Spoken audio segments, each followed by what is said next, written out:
চাঁদাবাজদের দলের এই নীলুফাদের মতো নেত্রীরা আমাদের জন আকাঙ্ক্ষার বিরুদ্ধে সব সময় অবস্থান নিয়েছে। তাকে এই বক্তব্যের জন্য তাকে প্রকাশ্যে ক্ষমা চাইতে হবে। আমার ভাই হাদিকে বিএনপির এক নেত্রী বলছেন হাদি নাকি গিনিপিগ, হাদি নাকি তেলাপোকার মতো। এই ফ্যাসিস্টদের যে তারস্বর, ফ্যাসিস্টদের যে অবয়ব, ফ্যাসিস্টদের যে চরিত্র, এই চরিত্র সেটি নীলুফাদের প্রকাশ, ভাবভঙ্গি,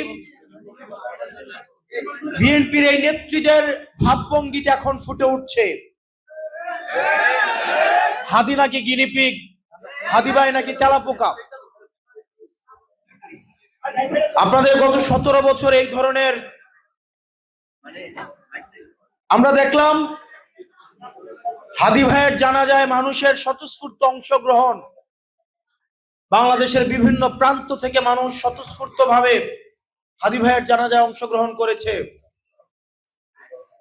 কাউকে বিরিয়ানির প্যাকেট দিয়ে, পকেটে টাকা গুঁজে দিয়ে, চাঁদাবাজির স্পন্সর্ড বাস দিয়ে তাদেরকে জানাজাতে অংশগ্রহণ করাইতে হয় নাই। সেজন্য যারা জনগণ বিচ্ছিন্ন,